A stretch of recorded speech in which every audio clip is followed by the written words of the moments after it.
আজকে যে গাছটা সপুষ্পক উদ্ভিদের যে বর্ণনা আছে, যে গাছটা সম্বন্ধে তোদেরকে ডেমনস্ট্রেশন দিচ্ছি, সেটা হচ্ছে অপরাজিতা গাছ। সায়েন্টিফিক নেম হচ্ছে ক্লাইটোরিয়া টার্নেসিয়া। এটা হচ্ছে ফাবেসি গোত্রের গাছ, আর প্যাপিলিওনেসি হচ্ছে উপগোত্র। এবার এই গাছটা, অপরাজিতা গাছটা হচ্ছে এইটা, ঠিক আছে? এই গাছটাতে দেখা যাচ্ছে ফুলও রয়েছে, এগুলো হচ্ছে ফুল, ঠিক আছে? ফুলও রয়েছে, আর এর যে পড হয়, অর্থাৎ এর যে ফলগুলো হয়, সেগুলো হচ্ছে এই ফলগুলো। তো ইয়ে রয়েছে, প্লাস মূল রয়েছে। এখন প্রত্যেকটা জিনিস আলাদা আলাদা করে ধরে ধরে আমি তোদেরকে দেখাচ্ছি। প্রথমে এটা হচ্ছে অপরাজিতা গাছটা যেটা দেখালাম, প্রথমে তার বলেছে যে বৈশিষ্ট্য হচ্ছে বহুবর্ষজীবী লতানো বিরুৎ প্রকৃতির। এটা অপরাজিতা গাছ যদি বাগানে তোরা দেখিস, তখন দেখবি যে এইটাতে, এইখানে দেখ এইরকম যেই লতাগুলো উঠেছে, এইগুলো একটা গাছের সঙ্গে আশপাশে যদি কোনো গাছ পায় তো তাকে জড়িয়ে ধরে উঠবে, মানে ও ঠেকনা দিয়ে এরমভাবে জড়িয়ে জড়িয়ে ধরে ওঠে, ঠিক আছে? ও নিজে খাড়াভাবে দাঁড়াতে পারে না। তো এই হচ্ছে বহুবর্ষজীবী এবং লতানো বিরুৎ জাতীয় উদ্ভিদ। এবারে হচ্ছে এর মূলতন্ত্র। মূলতন্ত্রটা হচ্ছে, বলছে প্রধান মূল, মূলটাকে দেখ, মূলটাকে শুধু ফোকাস কর। এটা হচ্ছে প্রধান মূলতন্ত্র, শাখাযুক্ত, অনেকগুলো শাখা পোশাখা আছে, আর আছে অর্বুদ। অর্বুদ খুব সুন্দর বোঝা যাচ্ছে, ভালো করে খেয়াল করে দেখ। এই দেখ অর্বুদ, এই যে দেখা যাচ্ছে এইখানে, এই যে গুটি গুটি, ঠিক আছে? এইখানে গুটি গুটি, তারপরে এইখানে দেখ, এই যে পুরো মূলেতে এই দিকটাতে আমি উল্টাচ্ছি, এই দেখ এখানে গুটি রয়েছে, ঠিক আছে? আর উল্টাই, এই যে এইখানে এই গুটিগুলো রয়েছে, এইখানে গুটি রয়েছে।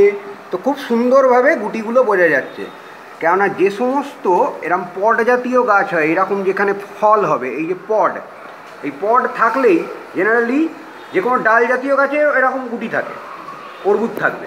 তো এই পড থাকলেই জেনারেলি গুটি দেখা যায়। তো এইখানেও এরকম গুটির অস্তিত্ব দেখা যাচ্ছে, অর্বুদের অস্তিত্ব। তাহলে এখানে ব্যাকটেরিয়াল ইনফেকশন তার মানে কিন্তু হয়েছে। অর্বুদের যা কাজ, মানে এর ভেতরে ব্যাকটেরিয়া থাকবে এবং সেটা নাইট্রোজেনাস সাপ্লিমেন্টটা উদ্ভিদকে সাপ্লাই করবে। এরপরে হচ্ছে এর কাণ্ড। এর কাণ্ডটা হচ্ছে বিরুৎ প্রকৃতির। গাছ কখনো খাড়া হয়ে দাঁড়াতে পারে না, গাছ দেখ এমনিই হেলে যাচ্ছে। এরকম যদি আমি সোজা দাঁড় করাই, গাছ এমনিই হেলে যাচ্ছে। বিরুৎ জাতীয় গাছ, শাখা পোশাখা যুক্ত। প্রত্যেকটা কাণ্ড হচ্ছে, কাণ্ডটাকে ফোকাস কর, কাণ্ডটাকে দেখলে দেখা যাবে গোলাকার, নিরেট, একটু সবুজাভ ভাব আছে। এই দেখ পুরো কাণ্ডটায় সবুজাভ ভাব, ঠিক আছে? সবুজাভ ভাব আছে, আর দুর্বল প্রকৃতির। কাণ্ড এমনিতেই নেতিয়ে পড়ে যাচ্ছে।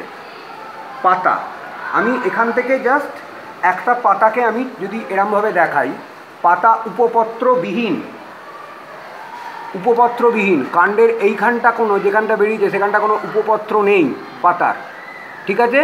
এবং একান্তর, ভালো করে খেয়াল কর, এই পাতাটা বেরিয়েছে এদিক থেকে, এই পাতাটা বেরিয়েছে উল্টো দিক থেকে, মানে এইরাম করে বেরোচ্ছে, ঠিক আছে? ওই জন্য এই বিন্যাসটাকে বলা হচ্ছে একান্তর বিন্যাস, উপপত্রবিহীন, একপক্ষল। অর্থাৎ এটা কিন্তু সচূর পক্ষল। এই মাথার ওপরে আছে একটা, তারপরে এদিকে দুটো দুটো করে, সচূর পক্ষল।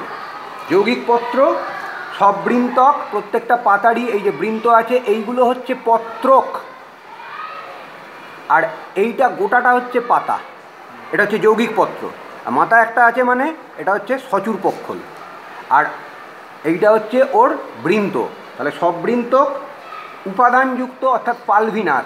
যদি ভালো করে খেয়াল করিস, এর গোড়ার কাজটা খেয়াল করে দেখ, কেমন মোটা হয়ে গেছে, মানে যে মোটাটা নেবেছে, এই গোড়ার কাজটা দেখ মোটা হয়ে গেছে। তাহলে এই জিনিসটাকে বলা হচ্ছে পালভিনাস। পত্রক হচ্ছে 5টা, একটু ডিম্বাকৃতি প্রত্যেকটা পত্রক। পত্রকটাকে ভালো করে ইয়ে করে দেখ, একটু ডিম্বাকৃতি আকার, অখণ্ড, একশিরাল জালকাকার শিরাবিন্যাস। এই পাতাটাকে যদি আমি লাইটে একটা পাতাকে, মানে পত্রককে যদি ছিঁড়ে দেখি, এটাতে জালিকাকার শিরাবিন্যাস দেখতে পাবো, ঠিক আছে? আচ্ছা, এবার হচ্ছে পুষ্পবিন্যাস, একক। অর্থাৎ এই যে গাছটায় দেখা যাচ্ছে, এর একটা, মানে কক্ষ থেকে, যে পাতার যে কক্ষ থেকে ফুল উৎপন্ন হয়েছে, কক্ষে একটাই ফুল, ওই জন্য হচ্ছে একক। এবার হচ্ছে পুষ্প। আমি গাছ থেকে দুটো ভালো দেখে ফুল আমি ছিঁড়ে নিয়েছি। ফুলটা ছিঁড়ে নিয়ে আমি দেখাচ্ছি। আচ্ছা, ফুলের আগে আমি ফুলটা দেখিয়ে নিচ্ছি। ফুলটা হচ্ছে এখানে নীলবর্ণের সবৃন্তক, বৃন্ততে এখানেও যেমন দেখা যাচ্ছে। এটা ফুলটাতে, ফুলটা হচ্ছে নীলবর্ণের, এইখানে দেখা যাচ্ছে বৃন্ত, এই যে এইখানটাতে বৃন্ত দেখা যাচ্ছে। তাহলে নীলবর্ণের সবৃন্তক, সম্পূর্ণ পুষ্প। সম্পূর্ণ কেন? বৃতি আছে, এইগুলো হচ্ছে দলমণ্ডল, ঠিক আছে? বৃতি, দলমণ্ডল কাটলে পুংকেশর আর গর্ভকেশর পাবো। সম্পূর্ণ পুষ্প, উভলিঙ্গ, সে কাটলে দেখতে পাবি। আর মঞ্জরি পত্রযুক্ত। মঞ্জরি পত্র বলতে ব্র্যাক্ট যেটা আছে, ফুলগুলো একটু ভালো করে খেয়াল করলে দেখা যাবে।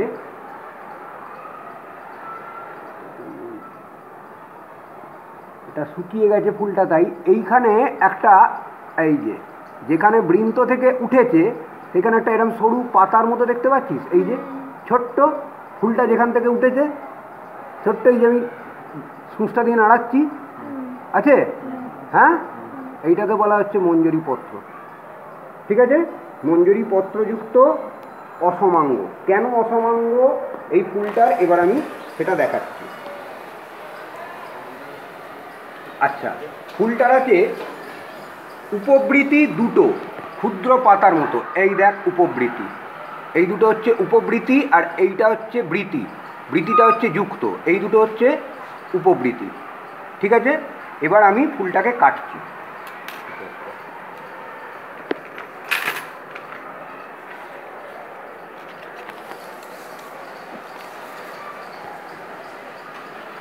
ফুলটার এই যে বৃতি দেখা যাচ্ছে, এই বৃতিটাকে যদি আমি কাটি, প্রথমে আমি উপবৃতি দুটো ছিঁড়ে ফেলে দিলাম আমার কাটবার সুবিধের জন্য।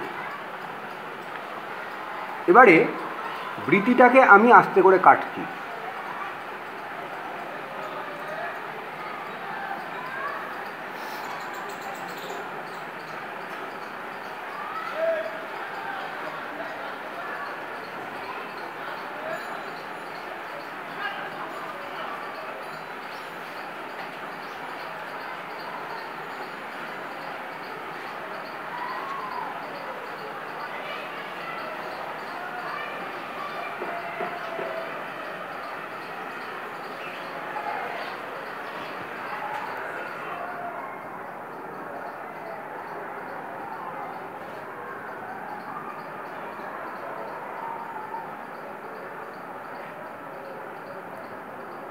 এই আমার বৃতি কাটা হয়ে গেছে।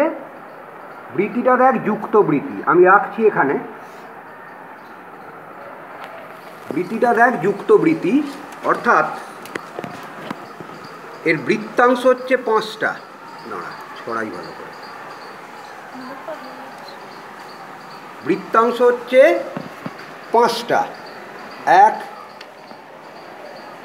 2 3 4 5টা, কিন্তু তলার দিকে এটা জুড়ে গেছে, ওই জন্য হচ্ছে যুক্ত বৃতি। এবার মুক্ত দল, দলমণ্ডলগুলো অসমাঙ্গ, অর্থাৎ এইটা যত বড়, এইটা হচ্ছে প্রজাপতি সম, এইটা, এটাকে ধ্বজা বলে। দুটো পক্ষ, পক্ষ দুটোকে আলাদা করছি।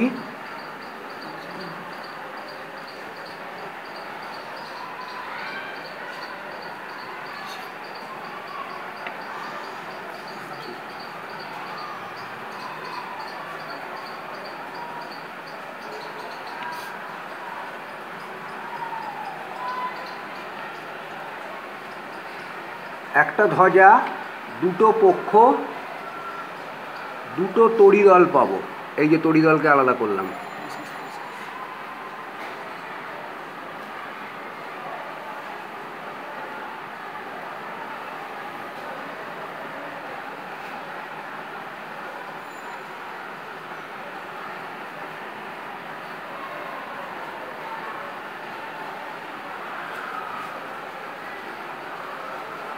ঠিক আছে, এই দুটো তড়িদল। তো এই হচ্ছে আমার এর দলমণ্ডলের স্ট্রাকচারটা টোটাল হলো। এবার হচ্ছে পুংস্তবক। পুংস্তবকে দেখ এই একটা হচ্ছে আলাদা, একটু মুখটা সরা। পুংস্তবকে এই একটা হচ্ছে আলাদা হলো, আর বাকি 9টা কিন্তু একসঙ্গে এরম করে লেগে আছে, মানে দুটো আলাদা সেগমেন্ট আছে। একসঙ্গে 10টা টোটাল থাকে, একটা আলাদা থাকে, এটাকে পরিষ্কার বোঝাই যাচ্ছে দেখ আলাদা, ঠিক আছে। আর বাকি 9টা কিন্তু এখানে লেগে আছে। এটা হচ্ছে পুংস্তবক অর্থাৎ দ্বিগুচ্ছ, 9+1। পুংদণ্ড লম্বা সরু সুতোর মতো, পরাগধানী দ্বিকোষী পৃষ্ঠলগ্ন, ওটা বুঝতে হবে না, ছেড়ে দে। তো এইটা হচ্ছে পুংস্তবক গেল। এবার পুংস্তবককে যদি আমি ছাড়াই তাহলে আমি ভেতরে পাবো এর গর্ভকেশর, ঠিক আছে। ওই দেখ গর্ভকেশর, গর্ভদণ্ড, গর্ভমুণ্ড বেরোচ্ছে, এই গেল এই। এইটা হচ্ছে আমার টোটাল পুংকেশর, আমি এখানে রেখে দিলাম। এইটা হচ্ছে আমার গর্ভাশয়, মানে গর্ভকেশর চক্র যেটা ত্রিস্তবক। এক গর্ভপত্রী। গর্ভাশয় হচ্ছে নলাকার, এই যে গর্ভাশয়টা ভালো করে খেয়াল করে দেখ, এইটা হচ্ছে গর্ভাশয়। গর্ভাশয়টা হচ্ছে নলাকার। অধিগর্ভ, অধিগর্ভ অর্থাৎ এইটা, এই যে পুষ্পাক্ষ যে জায়গাটা, এই যে সবুজ জায়গাটা এর ওপরে ছিল এরমভাবে, এইরমভাবে এর ওপরটাই ছিল, যার জন্য হচ্ছে অধিগর্ভ। এক প্রকোষ্ঠ বিশিষ্ট প্রান্তবিন্যাস, আমরা ওটা দেখাচ্ছি। গর্ভমুণ্ডটা খেয়াল করে দেখ, রোমশ, এই দেখ রোম রোম দেখা যাচ্ছে, একদম রোম রোম দেখা যাবে, ঠিক আছে, ঠিক আছে। গর্ভদণ্ডটা হচ্ছে রোমশ এরকম টাইপের। আচ্ছা, তো এই হচ্ছে এরকম। আর এইটাকে পরে আমি ক্রস সেকশান করবো, ক্রস সেকশানটা করে আমি দেখাবো এইটা কীরকম ক্রস সেকশানে দেখতে লাগবে, এই প্রান্তীয় অমরা বিন্যাস, ঠিক আছে। এবার এর যে ফল, ফল হচ্ছে এরা হচ্ছে লেগিউম বা পড, ঠিক আছে, লেগিউম বা পড। কেন না, এইটাকে যদি আমি ছাড়াই এই ফলটা, এই যে গর্ভাশয়টা দেখলি ফুলের, এইটাই যদি পরাগধানী, মানে এইটাও দেখ লম্বাটে ধরনের এবং এর ফলটাও হয়েছে লম্বাটে ধরনের, ঠিক আছে। অর্থাৎ যখন পরাগ মিলন হচ্ছে তারপরে এই গর্ভাশয়টাই এটা ফলে পরিণত হয়ে যাচ্ছে। তা আমি যদি এইটাকে কাটি, কাটলে কি দেখতে পাবো, এরম করে আমি কাটছি,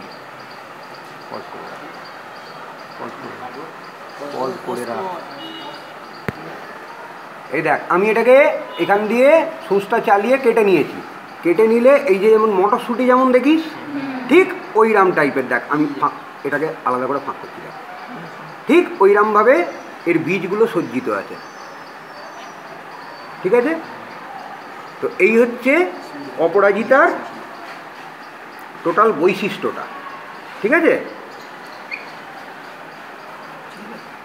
ফল, ফল, হ্যাঁ এরকম বৈশিষ্ট্যটা আছে। দেখ গর্ভমুণ্ডটাকে আমি ফোকাস করেছি, তাতে পরিষ্কার গর্ভমুণ্ডটা দেখা যাচ্ছে রোমশ এবং রোঁয়া রোঁয়া মতো দেখা যাচ্ছে পরিষ্কার, ঠিক আছে। এইটাই হচ্ছে গর্ভমুণ্ডটা হচ্ছে রোমশ দেখা গেল। এবার আমি গর্ভাশয়টাকে কেটে দেখাচ্ছি এটা এক প্রকোষ্ঠ কীরকম থাকে। এবার দেখ আমি শুধু গর্ভাশয়টাকে কেটে ফোকাস করেছি, পুরো প্রকোষ্ঠের মধ্যে একটাই মাত্র ডিম্বক দেখা যাচ্ছে, দেখেছিস, হ্যাঁ মধ্যিখানে, এটা হচ্ছে প্রান্তীয় অমরা বিন্যাস হলো। তাহলে অপরাজিতা ফুলের আমি সব কিছুই দেখিয়ে দিলাম, তাহলে বুঝতে পারা গেল অপরাজিতা ফুলটা কীরকম।